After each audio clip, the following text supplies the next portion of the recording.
But I'm saying you could tell the party problem, and then you can also tell the candidate problem. What do you think was the reason the candidate could not inspire that hope? Well, I'm saying a lot of them I won't be able to discuss on air.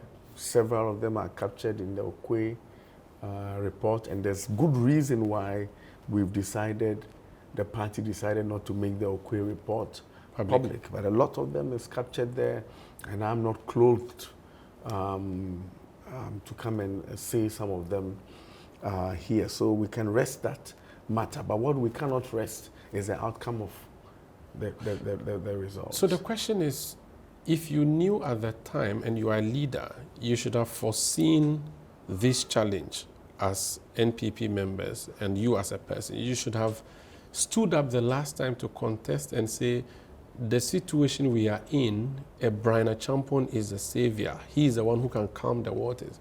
You did not come the last time. Why are you coming now? Are you not coming a little too late now? We're too late means what? The elections in January 2026? Yes, but I'm mounting a campaign. But as to whether you have sold yourself previously. Results, you'll see the results that come January 31st, 2026. I'm going to win. I'm going to win big. Okay, but the question still remains, why now? Why 2025 and what not, is important and not is 2023? What is important is that I'm in now for the elections of 2026.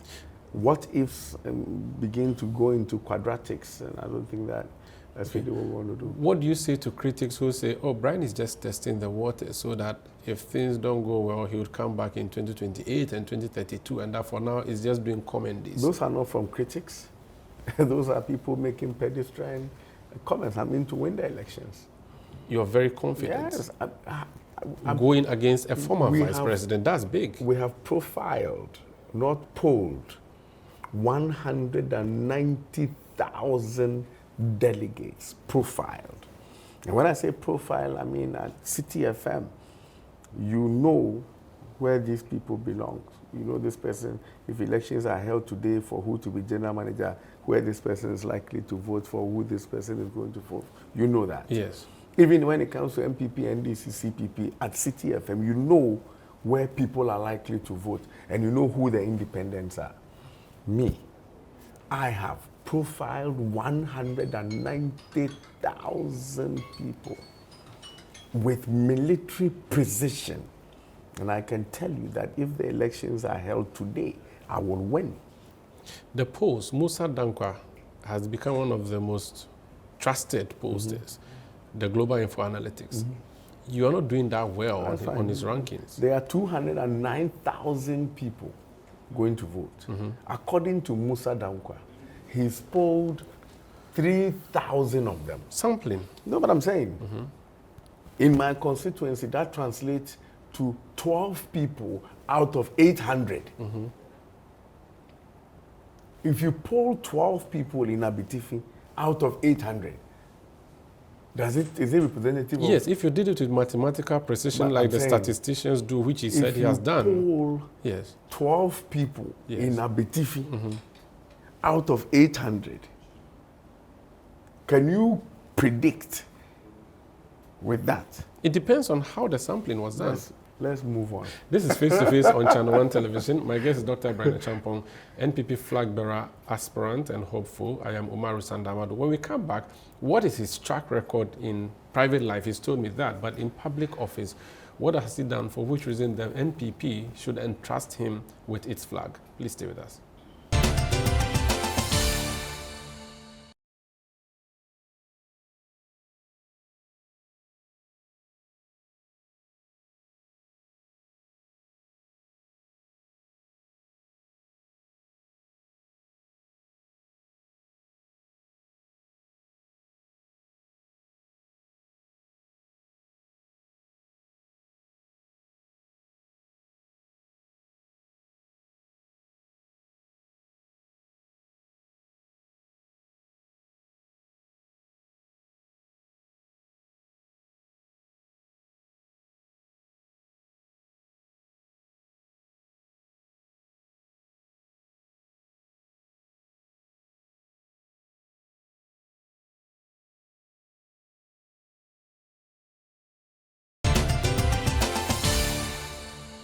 You're welcome back. This is Face to Face on ChannelOne Television. My guest is Dr. Bryan Acheampong, MP ABTF, former minister, NPP Flagbearer aspirant. The titles are plenty, but let me just limit them to that.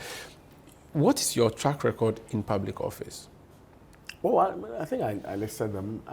So what have you done Performance-based. majorly? Because you are accused of hoarding fertilizers, and because your fertilizer didn't go to the farmer in Tumu or in Hamile, that is why the NPP lost. And this is something that would be... Who did that? There are so many things, including the 10 sins of Bryan Acheampong, all slapped on your face. But I'm interested in the first one, but nobody can say that, because that never happened. As Minister for Agriculture. You can't even use it as propaganda because it didn't happen. It never happened. Nothing of that sort happened. So we can kick that. But I don't think that distribution fertilizer is an achievement in itself. If it's a government intervention, that would be an achievement. No, it is not an achievement. It cannot be an achievement. Indeed, if I distributed fertilizer efficiently, in itself cannot be an achievement. Okay. It's the food systems that I developed, ensuring that we have a proper food systems that is able to produce for a growing population year on year. What did we do? Major irrigation infrastructure that started under me, expansion of VIA, expansion of Tammany. Tammany was something that John Mahama in his first term had started, a contract of 14 million. My predecessor, Akoto, extended it to 120 million cedis contract. I took it to 1 billion cedis under Tammany, so that we have enough irrigation infrastructure on that scheme to be able to produce food year on year. Almost 20,000 hectares of land that we developed. 10,000 of that was supposed to be under irrigation, to ensure that year on year we are producing food for this country. 3, ensuring that we have enough inputs in the system. In 2023, I made sure that we had almost 3 billion cedis worth of inputs in the system through GOG and the World Bank program and the private sector landed in this country at a price that was not gorging. And that is why this year you see all these bumper harvests in cereals, because all the inputs that were brought into the country last year, because of the dry spell, were not utilized. So what we are seeing today is a success of a legacy you left, a foundation you left. But I'm saying that we had the plan, a 5-year food security plan on 10 crops and poultry, which plan, when the NDC came in their Feed Ghana document, which is what effectively a planting for food and jobs phase 3, okay, because everything in that document is what we have in the PFJ phase 2 document. That is not bad in itself. But I designed a 5-year food security plan, food systems plan, okay? And we knew the exact grains that will be produced this year, and that is why we were building the first silo to be in Shishi, 100,000 metric tons, to be able to store the grains that was going to come out of this bumper. Every single thing was planned to that detail, okay? That, for me, is one of the things that I would call achievements in public service. But we also remember, before you became Minister for Agric, and even when you became Minister for Agric, there was high price of food commodities or food products on the market. 2023. To the extent that your ministry became a market center where foodstuffs were being brought to be sold. That's not the kind of agriculture we want to see. We want to see the agriculture where it is easy for you to buy foodstuff in the market at Malamata, at Agbogloshi. I don't have to come to Ministry of Agri to buy plantain. You talked about food inflation, and then you quickly talked about food availability. The question will be confusing. In the food inflation aspect, when I came, food inflation was in the 50s, okay, in 2023. By the time I was leaving, I had brought it down to the low 20s. Now, before I became a minister, I think 2021-22, there was a plantain glut, okay, and because of the lack of processing of those food stuff, we had to find a way, and the transportation challenges, government had to intervene to bring these items to Accra for sale. But that in itself was just an intervention to solve a problem. My program was to develop a food systems that continuously, annually, produces for the citizens, factoring in the population growth over a period. And those systems of irrigation, those systems of planning the inputs required, those systems of planning the farmers, those systems of planning the land, those systems planning the technology to deliver what we consume year on year is what I am talking about. Okay. That is what I did. And so your track record at Agric. Let's talk about the other ministry you served at, Ministry for National Security. I was just a Minister of State. Yes. In these ministries, there were portfolio ministers in those ministries, and they were responsible for... But when that ministry was being called to account for some disturbances we saw, you were the one who sat in that chair. No, it's not true. The minister was there to account. As a Minister of State, I was also called. Yes, so that's what I'm saying. So, the National Security Coordinator was called. Yes. But Bryan Acheampong was like seen as a stubborn academy president who everybody wanted to hear from, and people were baying for your blood. I remember that vividly. I don't know about blood, but I mean, people wanted to hear from me. That in itself is not bad. But to say that I was the one in the chair, about 15 people were interviewed in that process. I was one of them, and it was fair. I think I went through. People felt that I was responsible for certain things. I was being pinned on a comment that I said I did this, and it became obvious that. Do you think you have been properly cleansed of that tag that was put on you at the time, after you appearing before that committee? In the minds of who? Those who were watching, those who were thinking that you were involved and possibly directly involved. Every single one of them cleansed me. But that's why I went through vetting in Parliament after that. And I had the highest vote. The NDC in Parliament voted for me massively. Okay. So it's been dealt with. Let's talk about something else. You are from the Eastern region. President Akufo-Addo is from the Eastern region. Yeah. You want to be flag bearer of the NPP. Would it work that the same region is going to benefit at the same time? That should it not go to other regions and then come back to Eastern region? I don't understand that question. Okay, so who was the last flag bearer of the NPP? Dr. Mahmoud Bawumia from the Northeast region. So after Mahmoud Bawumia, why can't I be flag bearer? Why don't you let...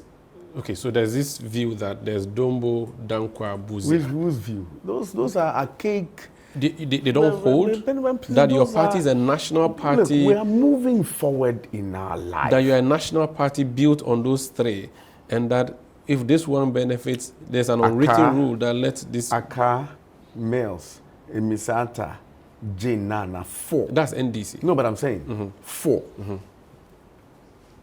And Atamels from Central Region. Yes. NDC, Ghanaians who voted for the NDC and gave them a super majority in Parliament. Because we are not electing a flag bearer. We are electing somebody that can win elections. But Ghanaians have taught us that they are beyond this regionalism.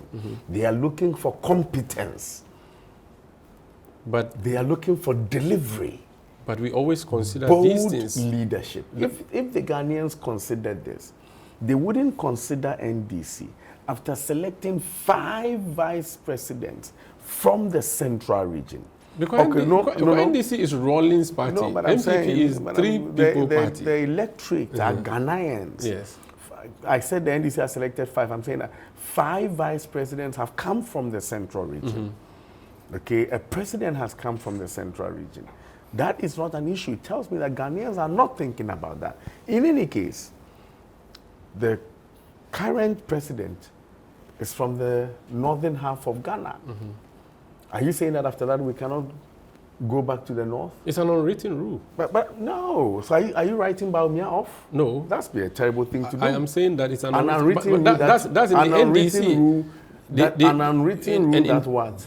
that once you go north, you come can't south. go back. No, you come south Well, and then you go north. Please, I make sure and that then you, in the NPP too, make the sure same you thing don't cut applies. this one out. No, I'm not cutting. I'm not. No, I'm saying to you that it's an unwritten rule I agree that with is you. discussed. If it goes, That well, are we talking about flag bearer, or it's the same thing. No. You're ultimately going to be president. Exactly. That's what you're working at. exactly? Uh-huh. What are you talking about, presidency or flag bearer? Flag bearer leading to presidency. One is ultimate. Yes. The ultimate is to choose a flag bearer who becomes president. Yes, but the point is that, so you've chosen one, that side has not been served yet.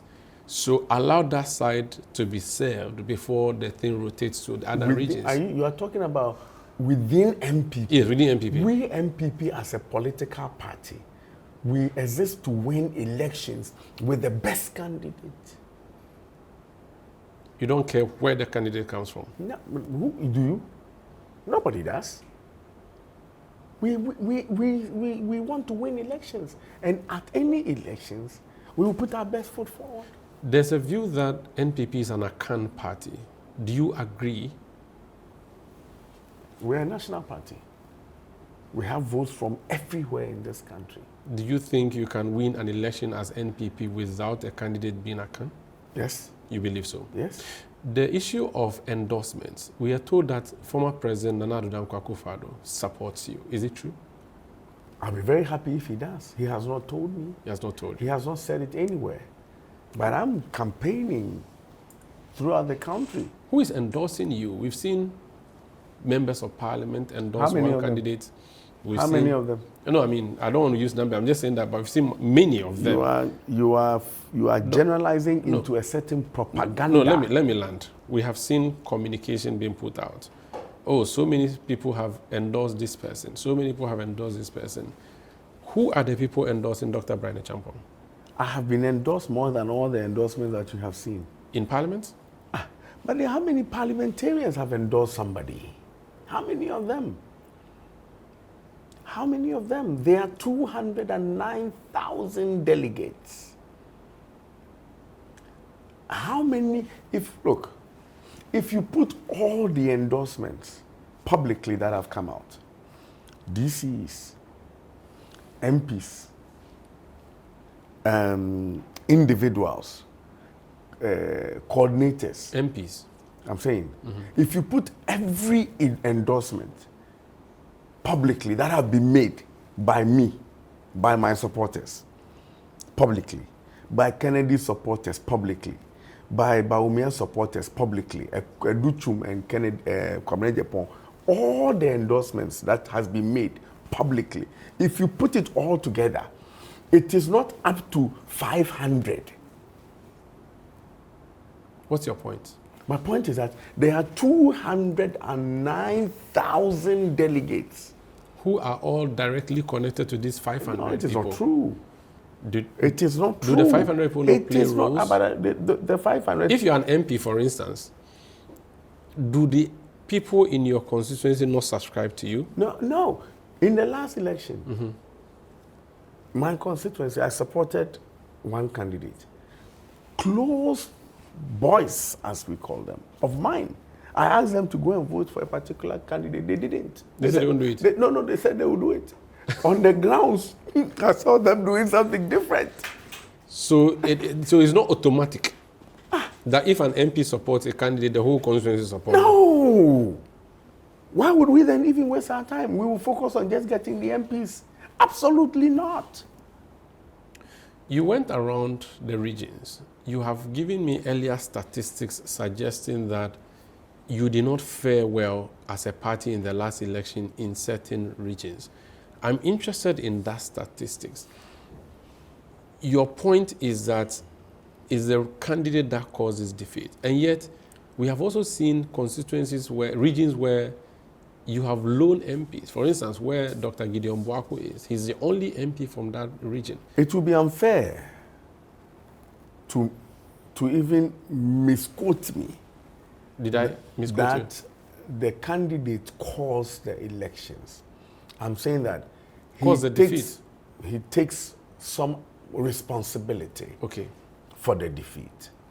Now, But in the record of 2024 is the record of the party and the record of the candidate.